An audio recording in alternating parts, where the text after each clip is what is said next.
Hey guys, this is Sam from the Good Games with a Journey into Nyx, a Born of the Gods Theros draft. So we opened Fairest Band Warchief, a 3/3 that gives all other centaurs +1/+1. Obviously, really good in mono green. Very just at its best in mono green, where you have the 3/2s for 2 and the 3/3s for 3 Nessian Courser. So it's obviously very good there, but I think Banishing Light is just the pick here. Squelching Leeches is also rather powerful in its deck, and so Sigiled Skink. But I think Banishing Light is the best card, and white's probably still the best color. So we're going to go ahead and take that. Alright, so we are past this rare, the 2/1/4/2. We also have a Market Festival, a Pharicus Chosen, and that looks about it. Maybe Grim Guardian, maybe Eagle of the Watch. I don't think Eagle of the Watch is strong enough to have us take it here just to stay on color. I think Pharicus Chosen is better, and I don't mind white-black. I also am in favor of trying the 5-color Market Festival deck, where you just take huge things, you take Voyaging Satyrs, and you just Market Festival into stuff and you can't lose. And Banishing Light's fine in that deck, just because, I mean, obviously it's just more removal. The issue is that Market Festival could come back. We could also pick up the Cyclops later, or we could just be a real drafter and take one of the two pretty good white cards. I just saw Travis Wu do this, so I'm going to do it because I'm just as good as him. Yeah, you heard it here first, folks. So, if we take the black card, we're probably taking Blood Crazed Hoplite. If we take one of the aggressive white cards, we're taking another aggressive white card. If we take something silly, then, we're taking something else silly, like another Market Festival. And I just suppose that this is where we want to be in this draft. So we can take the third Market Festival. We can take Crystalline Nautilus, I guess. This is the 4/4 for 3 in blue, or whenever the creature it's either bestowed on or it is targeted, you just sack it. I'm going to go with another Market Festival, though. It seems as though the deck is open. I mean, I don't know why anyone else would ever want to draft it. And the deck seems relatively strong, given you get, good enough bombs late. So Stormchaser Chimera isn't something I'm too interested in, although Golden Hind is. Again, white aggro is probably pretty open. I would assume, I guess. I don't know what's actually good. Blinding Flare is fine. Pin to the Earth could be a pretty decent removal spell in this deck. Golden Hide Ox could also be good, making things block our guys. I think I'm just going to take Pin to the Earth. This could be a good sideboard card, though. Font of Vigor could also be decent, just to gain infinite life. And I think we may want Pin. It's something I could definitely see us playing.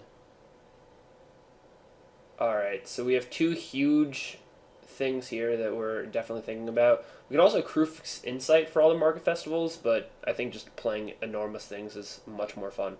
So Wildfire Cerberus is obviously insane, and this is pretty good. This is just enormous, although you can't take damage. And Cerberus isn't as enormous. I think I'm going to take this guy. It seems as though it wins games and it takes them over quite easily. So that is the pick for me. Flurry of Horns. Red aggro open. If we were in white aggro, we would love an Oppressive Raise. Deserter's Quarters seems okay. It could be pretty good here with all the mana we're generating. We could play turn 3 Market Festival, turn 4 this. Turn 4, how much mana? We have 1, 2, 3, 7 mana, so we could play this and play a 5-drop. And then turn 5 we could activate it, or we just take Oppressive Razor Font. I think we take Deserter's Quarters.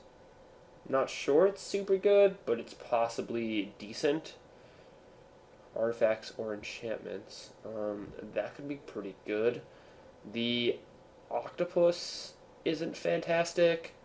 Font and Krufix's Insight, again, also Oppressive Raise. It's not a great removal spell here, though, although it does slow them down. But we want to be playing Greenlands early, so it's not fantastic. Font or Insight. I'm going to go take the Insight with the pins and the Banishing Light. I think it's decent. Counterman, Fast to Devour, Lightning Diadem, Knowledge and Power. Whenever you scry, you may pay 2. Okay, we're not going to be scrying a lot. Target your... that's not great. I'm just going to take the Gluttonous Cyclops. Wow, and both of these wield. I guess I don't want to play against any deck running Oresco's Swiftclaw. So we're going to take... Obviously, we take the foil Cyclops. We'll take the font. Alright, so 3 Market Festivals is around where we want to be. Also, Voyaging Satyr and Market Festival is just straight gas. So we'll hope to pick some of those up, or maybe like a Kior's Follower or something. But we got 4... Ooh, and we did get a font. I'm not sure that's something we want to play, but it could be. We have 4 accelerators in this deck right now. So we're sitting pretty.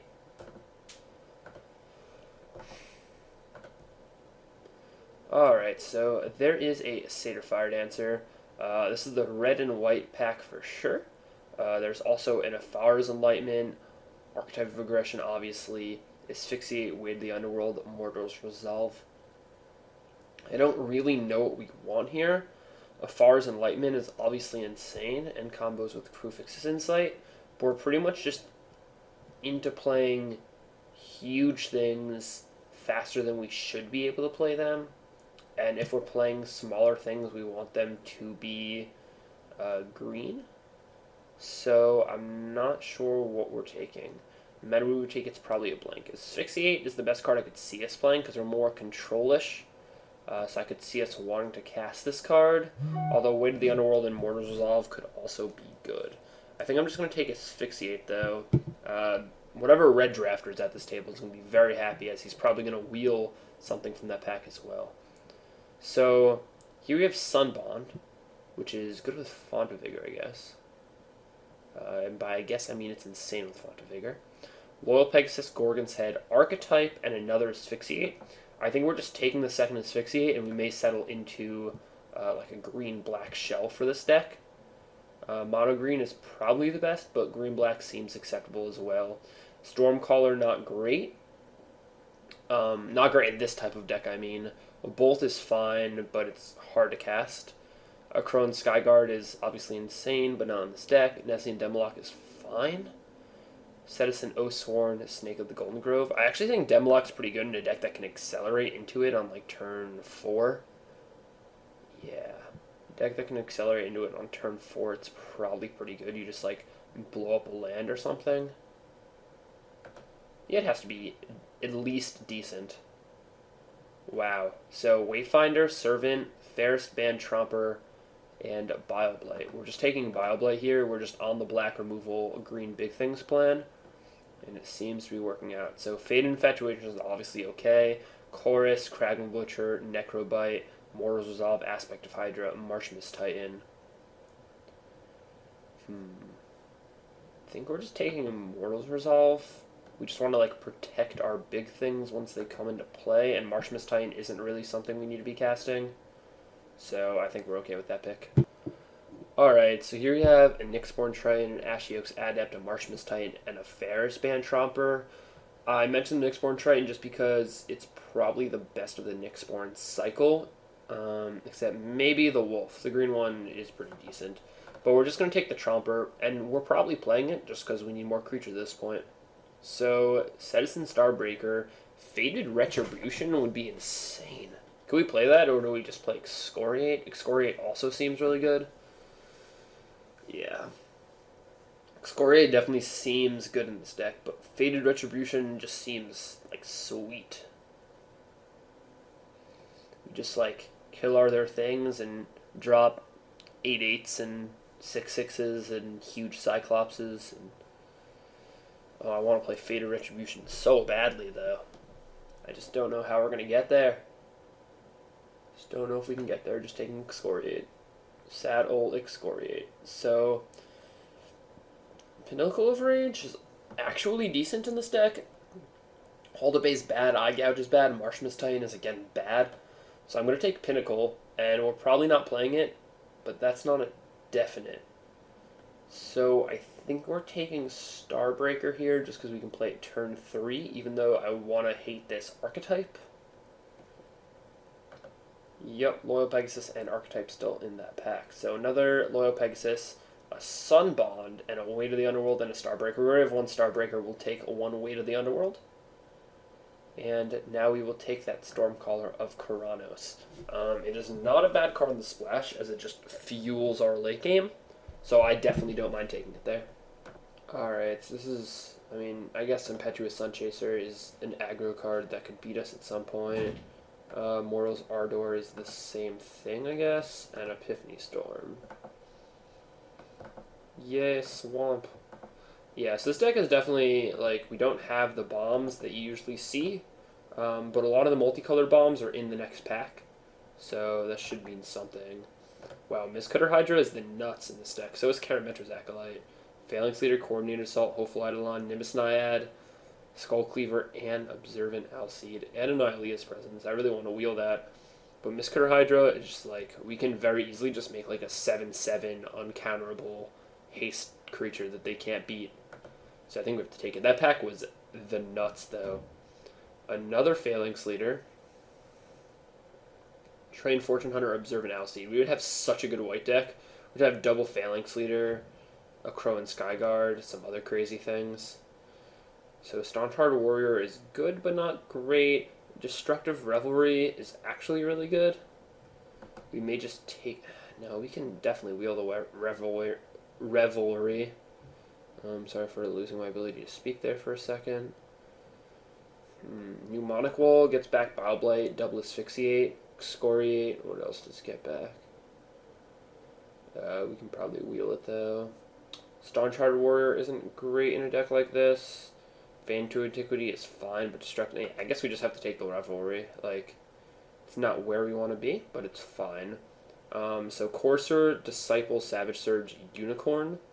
It's a pretty easy Courser here. It's just another 3-drop that lets us get to our big stuff. Alright, so this is about the time that we cost sort here. And we have Mnemonic Wall. We probably actually want a Griptide. Frail Invocation is fine, but not for this deck. Fellhead Minotaur is fine, but probably not for this deck. So we're just going to take Griptide. Although I could also have seen taking the 2-1 that can eventually give you mana, because that guy's probably fine. Timerit's okay. It's really between Read the Bones and Sip here. Sip is just another hard removal spell. 1, 2, 3, 4, 5, 6, 7 removals. 8 if you count Pin to the Earth. 9 if you count Destructive Reverie. So we have a lot of removal. And we probably want some late game card draw. So I do not mind taking a Read here. Another Read the Bones or Perforos's Emissary. I think it's just another Read the Bones. Alright, so now we have a Rage, a Gainsay, a Disciple, and a Rescue from the Underworld. Is there anything that we can rescue? Nessine Demoloch is fine to rescue from the Underworld. Citizen Starbreaker's okay. Looks to be about it, so I guess we're just taking Rage as another removal spell. Wow, this deck did not work how I wanted it to. Flashman Steed is fine and probably going to be played here. Yeah, we just didn't get the bombs I was hoping to get. Which, you kind of just have to, wait and see if you get there. But I guess that's okay. We have Nylea's Presence and Karametra's Acolyte.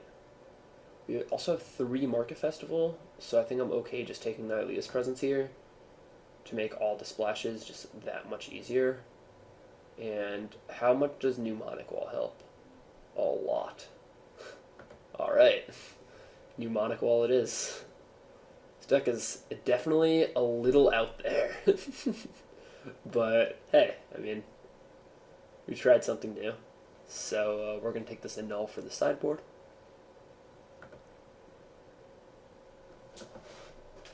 Hide that right away.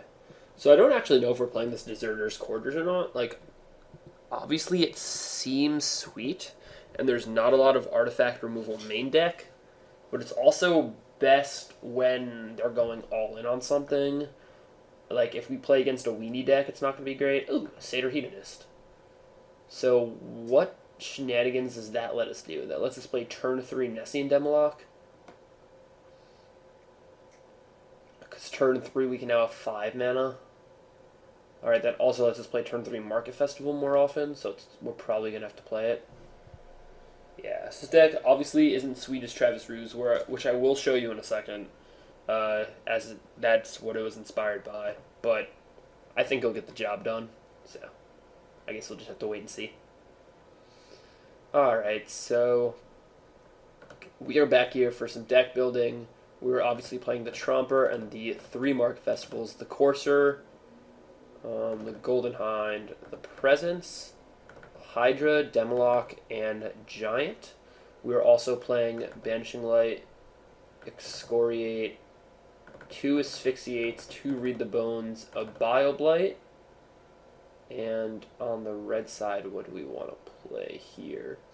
We want to play 2 Gluttonous Cyclops, a Rage of Perforos. Are we splashing? Are we playing the Griptide and the Mnemonic Wall? 1, 2, 3, 4. We have 4 sources of any color, so we can play. So we can play this Griptide. We can play this Mnemonic Wall, and then I think we just play a Fleshman Steed. 10 creatures, so we have to get there with like Gluttonous Cyclopses and Mistcutter Hydra, Giants, just kill all their things. What am I missing? So Stormcaller is good. Deserter's Quarters is fine.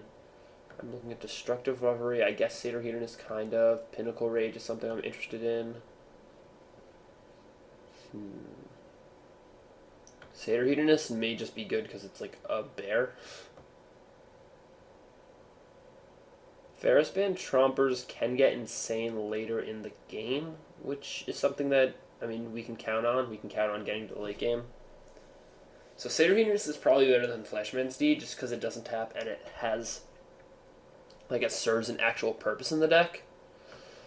I think I'm going to take out Theros Band Tromper for Stormcaller, although I may put it right back in for Mnemonic Wall, because Mnemonic Wall, I mean, it does seem very good in this deck,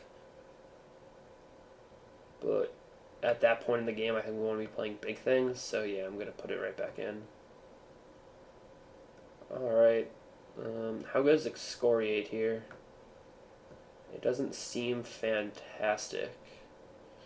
Like, we have the Griptide Asphyxiate combo. We have Banishing Light just to remove things, Rage of Perforos just to remove things. We can go Pinnacle of Rage, Destructive Reverie, Deserter's Quarters. We could also play Krufix's Insight. How many targets for that do we have? 1, 2, 3, 4, 5? Yeah, it's not enough. If we're going to main deck Enchantment Hate, it might as well be Destructive Reverie. Alright. Wait, then we have to cut another card. I don't want to cut Hydra or Demolock. I don't want to cut any of these 4 things, because that's how we're winning the game. And I don't want to cut Stormcaller. Do I want to cut Fleshman Steed? I don't know. We have Bioblight, which is basically another 2-drop, just because like it ruins games for opponents. And Destructive Reverie is definitely better late game. Yeah, I'll bring in the Revelry. Alright, so then adding lands is going to be tricky. So we have 4 sources of any color off the bat, and we can generally make multiples of that color. So like, we're going to need, it looks like 1 red land, because these are all things we want to play late game. And then we're not going to need any blue lands, we're not going to need any white lands, and the black land is going to be the next thing. So I would normally play, this looks like a main color to me, so I play like 7 sources. 3, right? And that leaves us with 13. And we're definitely not playing 13 forests here. So I guess we're playing another swamp, another mountain, and then 11 forests. Actually, another swamp probably, because we want to be able to just naturally cast our things early-ish. Suggest 2, 2, 1, 1. Yeah, not taking that suggestion. 6 forests. 7 and 3. 8 and 2. 8 forests in this deck. That's fine, I guess. Actually, I think we need 9. But I am okay with another swamp. That is something I'm okay with. Alright, so we're just going to go to battle. So this is the deck that Travis Wu was playing. Obviously, he started with, the green-red. He started in green-red instead of green-black, which is fine. He had just as much removal because he had Fall the Hammer, Bolt, Fade Conflagration, among other things. Pinnacle Rage, Bolt, or Fall, I guess. He had Fleet Feather Cockatrice and Steam Augury, which are both good. He also had Ashen Rider, which is insane. He said he won all of his games that he drew Ashen Rider, which would probably be obvious. He also played the Market Festivals, 3 of them, and a Voyaging Satyr untapped them, which is actually insane. The Misers, Satyr Rambler, just to help block, I guess, in the early game. Some better 3-drops than we have. I mean, the deck just looks more consistent, but it gives me hope because we also have about the same number of top-heavy creatures, although we don't have the Ashen Rider to kind of swing games for us. We do have more removal, which is also good, so we're going to see how it works, but that's his brew.